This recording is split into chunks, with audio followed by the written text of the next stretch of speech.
சென்னை அடுத்த அம்பத்தூரில் முன்னாள் முதலமைச்சர் புரட்சித் தலைவர் எம்ஜிஆரின் 36வது நினைவு நாளை முன்னிட்டு 1000 பேருக்கு அன்னதானம் வழங்கும் நிகழ்ச்சி நடைபெற்றது. அதிமுக நிறுவனரும் முன்னாள் முதல்வருமான எம்ஜிஆரின் 36வது ஆண்டு நினைவு நாள் தமிழகம் முழுவதும் அனுசரிக்கப்படுகிறது. இதில் கழக பொதுச் செயலாளர் எடப்பாடி பழனிசாமி மெரினாவில் உள்ள எம்ஜிஆர் நினைவிடத்திற்கு சென்று மலர் தூவி மரியாதை செலுத்தினர். அதனைத் தொடர்ந்து கழகத்தினர்கள் தமிழகம் முழுவதும் எம்ஜிஆரின் திருவுருவ சிலைக்கு மாலை அணிவித்தும் படத்திற்கு மலர் தூவியும் மரியாதை செலுத்தி வருகின்றனர். அதன் ஒரு பகுதியாக திருவள்ளூர் தெற்கு மாவட்ட செயலாளர் அலெக்சாண்டர் தலைமையில் அம்பத்தூர் தொகுதியில் 10க்கும் மேற்பட்ட இடங்களில் முன்னாள் முதல்வர் எம்ஜிஆரின் திருவுருவ சிலைக்கு மாலை அணிவித்தும் புகைப்படத்திற்கு மலர் தூவியும் அஞ்சலி செலுத்தப்பட்டது.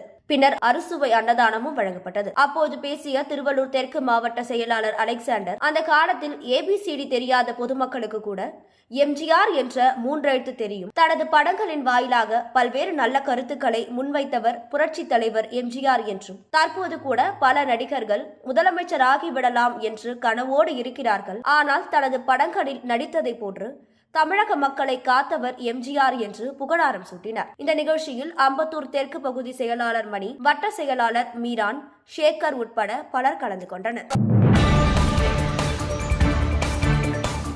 செய்திகளை உடனுக்குடன் தெரிந்து கொள்ள நமது அம்மா இணையதள தொலைக்காட்சியை சப்ஸ்கிரைப் செய்து அருகில் உள்ள பெல் ஐகானை